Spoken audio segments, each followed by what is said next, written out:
everybody. Good morning. Welcome back. Welcome back. Let's see now. This is our beautiful 777 just came in from Sydney.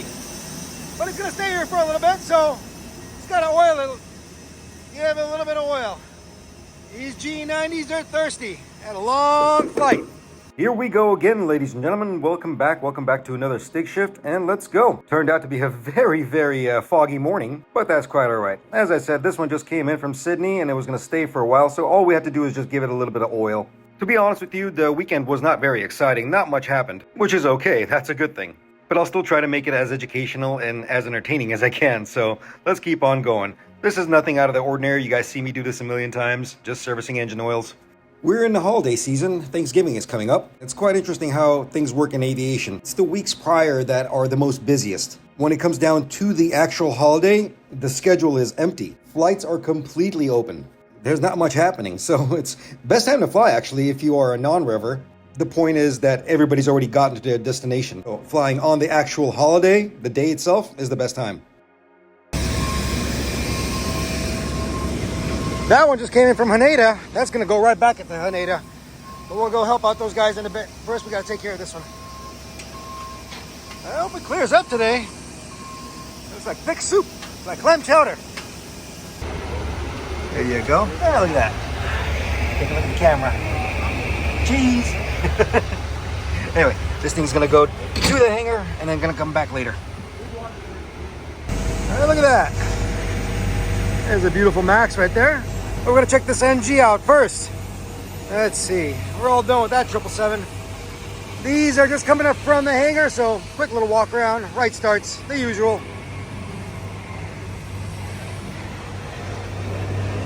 So a little context of what I'm going to be talking about here in a second. Instagram, I put out a little quiz. I panned around inside the wheel well of a 737, and I asked my viewers to say, can you guess, is it a Max or is it an NG? Now, yesterday I asked you guys a question. I said, can you tell the difference between a Max and an NG, right? This is an NG. And I showed you a very particular view, which was like this, right? Now I went like this.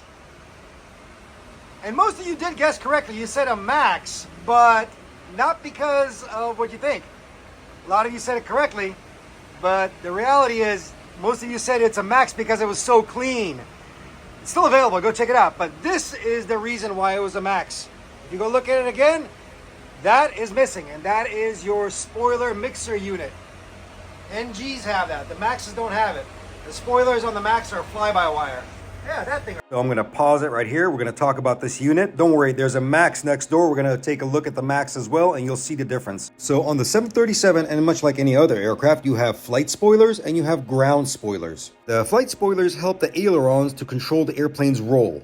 The ground spoilers obviously help the aircraft slow down and only get deployed on the ground, wheels on ground. And since the NG models, anything basically that's not a Max, holds on to its traditional direct control cables and linkages, needs input, and the input comes from the flight deck.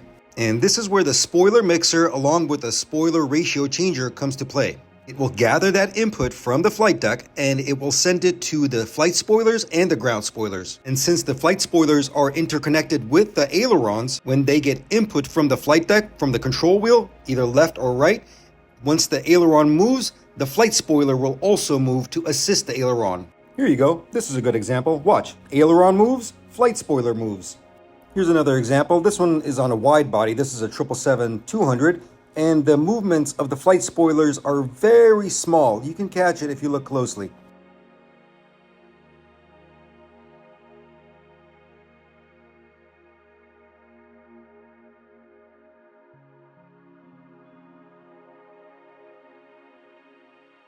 Okay, let's go back to the 737. Now you have a good understanding of what that mixer unit is capable of and what it actually does. Now the difference between this one and the Max is that spoiler mixer unit is gone. On the Max, it has become fly-by-wire. See? Spoiler aileron mixer unit. It's a pain to change. Ooh. Anybody's ever done that, you know exactly what I'm talking about. Cool, huh? Now you know. Oh, the other thing. Where is it? Right here. See that cable? Let's see if I don't hit my head. See this cable right here? On the Max, it doesn't exist. It's not there. It's also connected to the spoiler system. And it runs all the way up. Ow, of course I had to hit my head. But anyway, my point is that that's also another difference. See, it runs all the way up, right there. Remember what I said, the spoiler mixer unit controls not only the flight spoilers, but also the ground spoilers? Well, here it is. Unit in question where that cable routes to is called the ground spoiler interlock valve. In a very interesting design by Boeing, they only routed that cable that connects to the right gear only. It's basically a push-pull cable that moves the ground spoiler interlock valve when the aircraft is on the ground. When the interlock valve moves, it permits hydraulic system A pressure to go to the ground spoilers. To be more specific, the ground control spoiler valve and the spoiler actuators. And that's another difference between the NGs and the MAX. The MAX does not have that cable. Remember, it became fly-by-wire, so they completely got rid of the cable. Now, why they put it only on one side, I have no clue. I guess my 737 pilots, make sure you put down your right gear first. I don't know. Maybe to save weight or something. Alrighty. Lights out. There we go. Take a close look. We're going to do a quick little comparison because we'll go over to the MAX and you'll see the differences. But yeah, here's a nice little from top to bottom. And we'll do the same thing on the MAX. You'll see all the differences. This is going to be a fun exercise for you. You're going to be going forward and backward, rewinding and looking at the differences. But don't worry, I'll point out some of the major differences. One huge difference is going to be the display units. They're much bigger on the MAX. So you'll notice the center display unit is completely gone on a MAX. It's not there. Landing gear lever is much smaller and shifted to the center. The brake accumulator pressure gauge has also shifted down to the center, where the lower display unit used to be. And the flap indicator is completely gone. It went digital. They actually embedded it into the displays.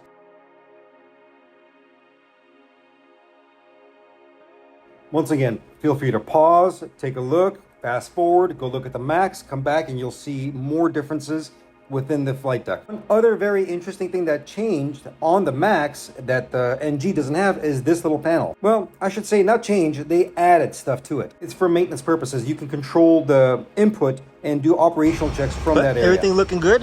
And of course, we gotta do it. Too close for missiles, switching the guns.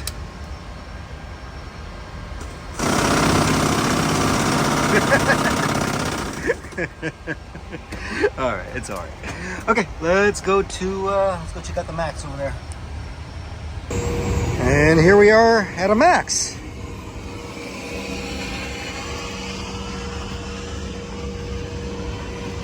The most obvious, the bigger engine, the LEAP 1B, instead of the CFM 56 7B, which I've talked to you about a million times before, I think. But yeah, look at that. See? It's missing. The spoiler unit, not there. But everything else is pretty much the same. Not much has changed. Yeah. Cool, huh?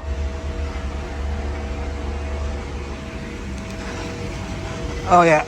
Remember I told you for the cable on the other one, on the NG? Look, it's not here. Not here at all. That little eyelet is there, right there, but the cable itself is gone because, once again, fly-by-wire. Anyway, you get the point.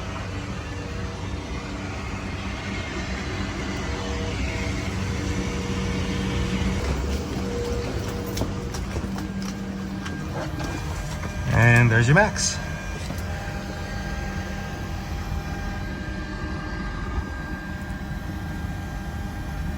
Another very slight difference is the maintenance light right there. On the NG, it's called the PSEU light. That deals with anything with proximity, well, proximity sensors, anything that's weight on wheels. I've dissected that system. I've talked about that in previous video, and you guys go ahead and check that out when you get a chance. But all they did is just change the name of it from a PSEU light to a maintenance light.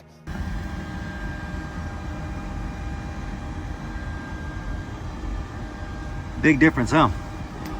Put the batteries on. Big screens.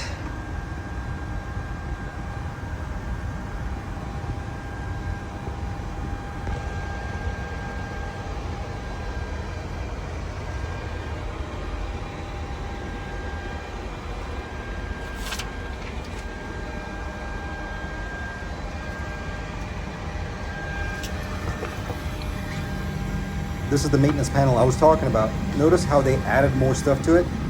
You got that ground test enable switch, and you also have a rotary wheel right next to it where you can perform maintenance tasks and operational checks, and it'll be displayed on one of those screens over there.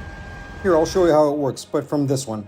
The interface on the 737 MAX has become which I've told you guys before, a very dumbed down version of a 787. It's the same logic, it's the same type of architecture, but with a lot less functionality. The reason why they cannot implement all the information or all the technology that the 787 has into the MAX because it reached its peak performance or peak modification, hence the term MAX. The maximum amount that you can change an airplane before it's basically not a 737 anymore. You would have to basically consider that airplane a different airplane. It would be named a 797 or something like that. The FAA would simply not allow them to change that much on that airplane and still allow the name of a 737. Once again, that's why it's called the MAX. I mean, it is what it is. That's what they did. My personal opinion, they should have maxed out the 757. They should have upgraded the avionics to the maximum on the 757,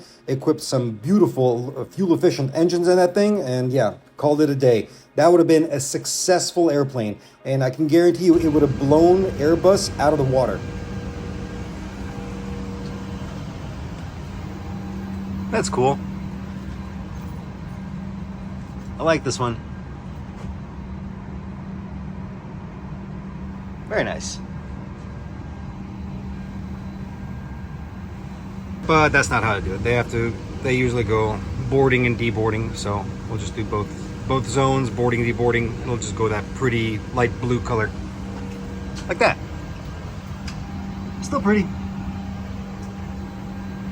Alright, let's get out of here. We got another MAX on the other side, so yeah, I'll get to that one as well.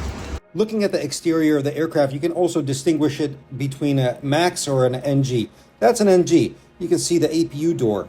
It's a very different design than the MAX. Also, the tailpipe right there for the APU have 2 holes instead of 1. The upper portion is an eductor vent. Some of the drain masts are different on the MAX, but the tail skid is still the same thing. Here you go. That's a MAX, and you'll see the difference right here.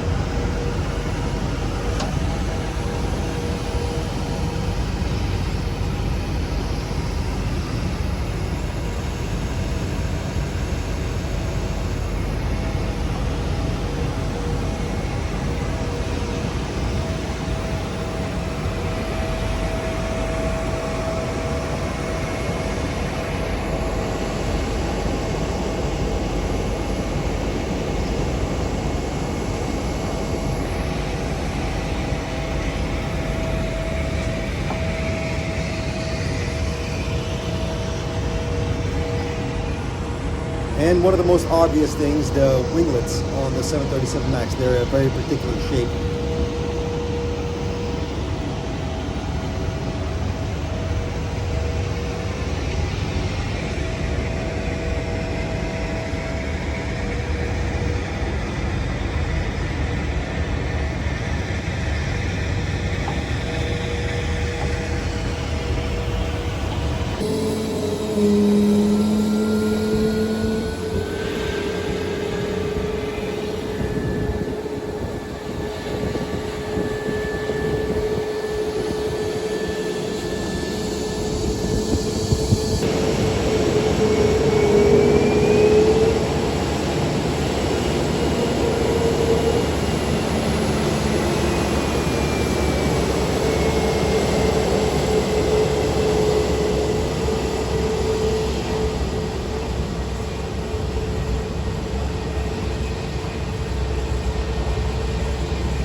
Airbus time.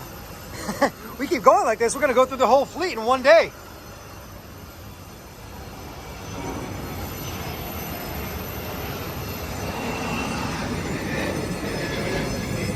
So far, so good. This one also just coming up from the hangar. Good. Yeah, we'll do it. Boop. I get the jet bridge. A lot of you always ask, what's the sound, the bell, the alarm? It's this, the jet bridge. When it moves, little alarm sound, so I don't accidentally walk underneath it and get squished by the big tires right there. See? Anyway, let it hook up, and then we'll go upstairs. There it is, that little bell.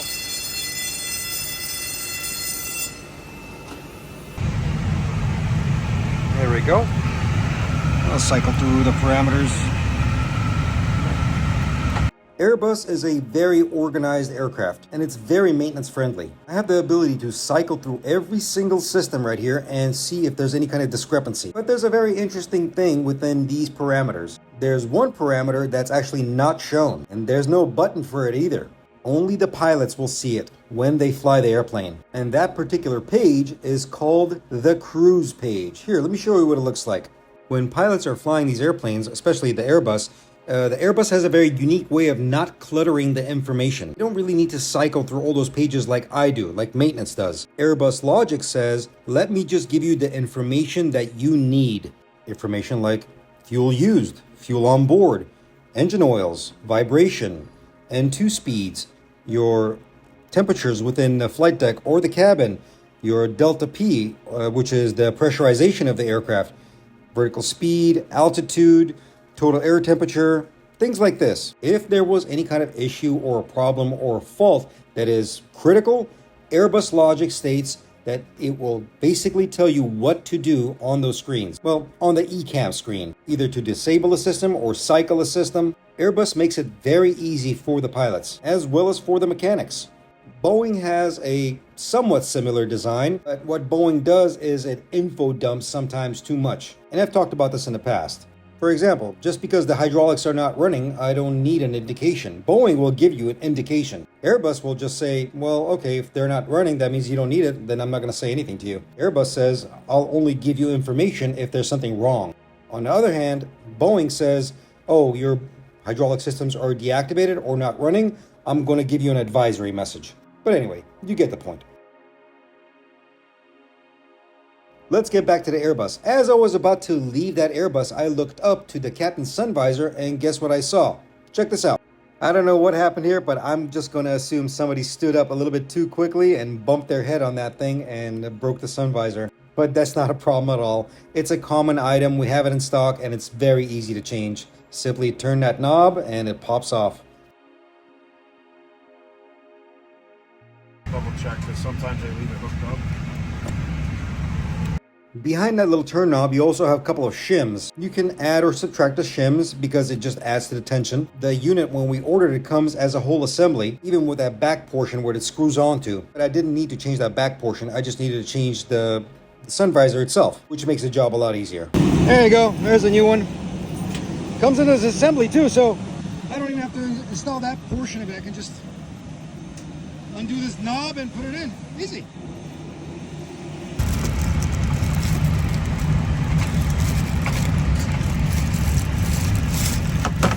There you go. Unwrap it. Brand new smell. I was having fun conversation with the pilots. I said, Captain, go ahead. It's your sun visor. Might as well unwrap it, just like you unwrap the cellophane off of a new iPhone or something like that. He enjoyed it.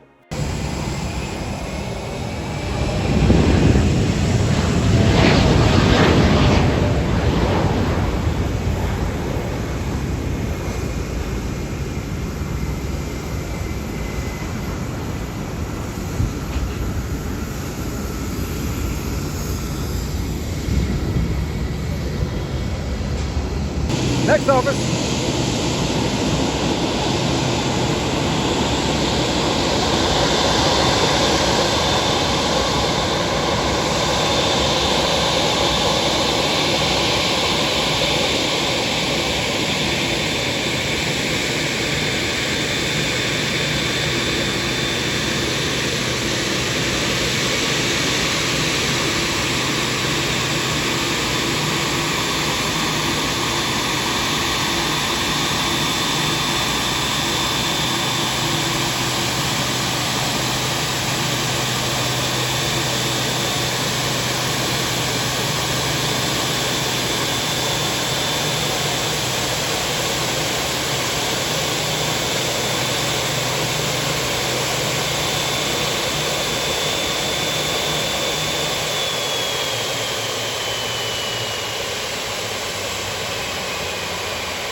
You know that exhaust tail cone right there? That actually used to be a nice pretty blue. That thing's made out of titanium.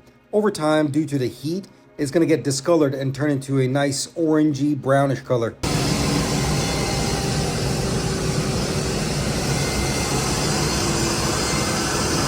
Ain't that beautiful?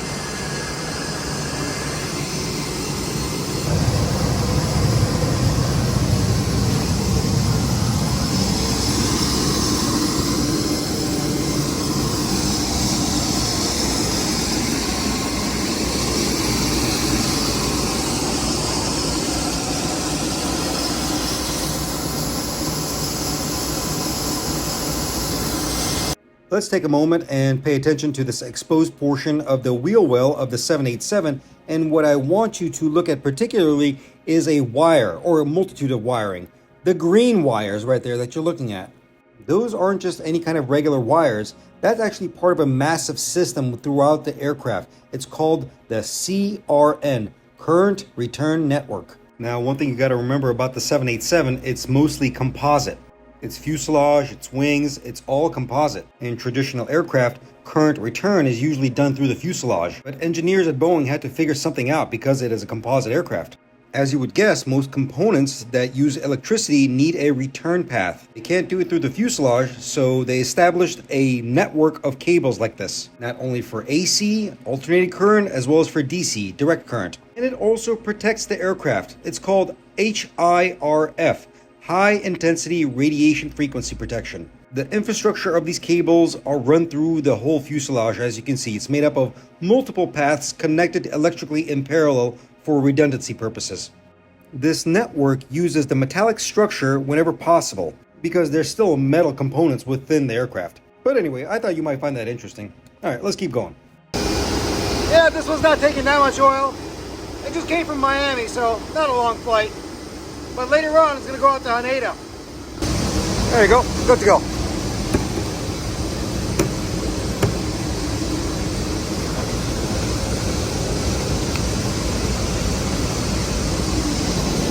I went upstairs, make sure everything's A-OK, make sure there's no erroneous messages. Also inputted the data for the oil servicing into the logbook as well as our digital database. But as I found out, the aircraft was supposed to be moved out of the gate position and to the hangar, and it was going to return later on. So yeah, just wanted to admire the beautiful plastic princess. All right, let's keep going.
There you go.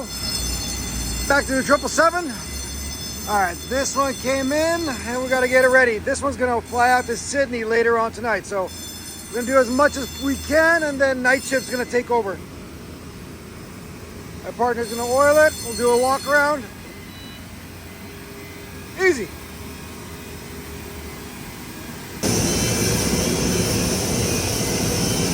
Nice and healthy tires and brakes.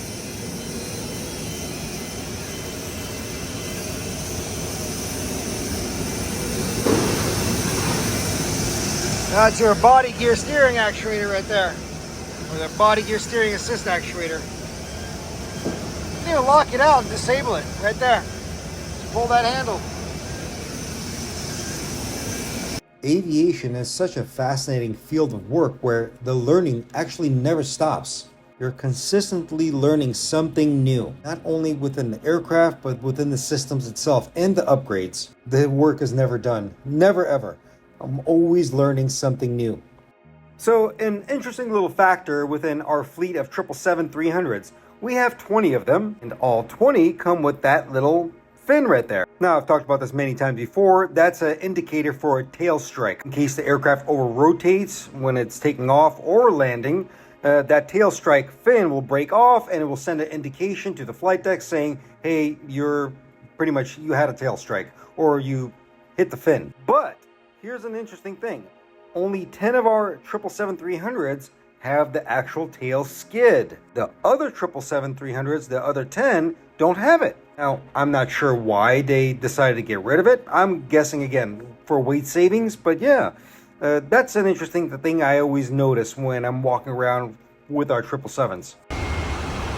All right, guys. Well, just went through the parameters. All is good, like I said. We're going to only do a portion of it because this one's leaving by the time my shift ends. So that's about it. Then we turn it over to night shift. Yeah, all good. She's a happy airplane. It'll be going to Sydney later tonight. Make sure that's good. Anyway, hope you guys all had fun. I'll see you tomorrow. Later. As I was walking down a jet bridge, I noticed a China Southern 777 parked right next to us in a beautiful livery. I've never seen this one before. It caught my eye right away, so I decided to catch it for you guys. There you go.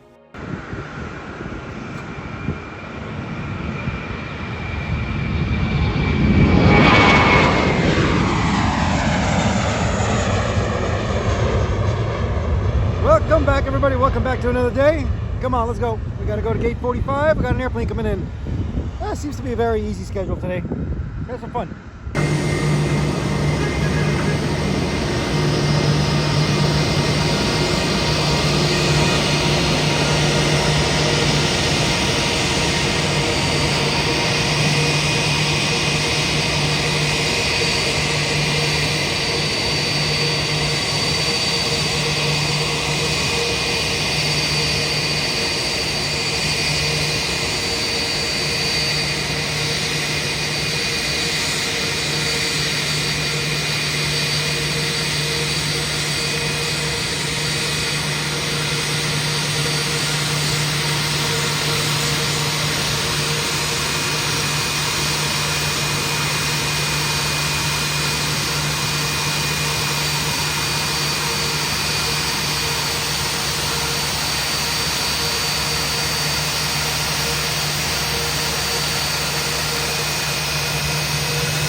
Well, looks like they're going to be moving this airplane. This one's staying overnight. Just finished oiling it. I hear the lovely sounds of the barking dog.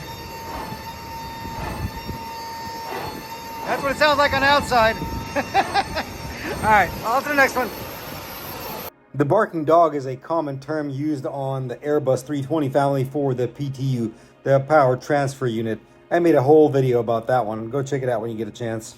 And to be honest with you, the rest of the day was completely uneventful. All I got was a bunch of airplanes that were coming in, that were terminating. That means staying overnight. And all I had to do is just basically oil them. I had also a few turns, which were just quick turns. Nothing exciting, guys. So I managed to capture a few beautiful moments over here on the airfield while I waited for my next flight.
Well, not much of an exciting day happening today, guys.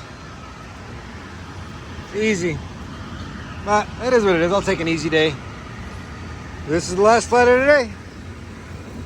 Hope you all had fun. Thank you all for watching. That's it. I'll see you guys on the next adventure. Later. Bye.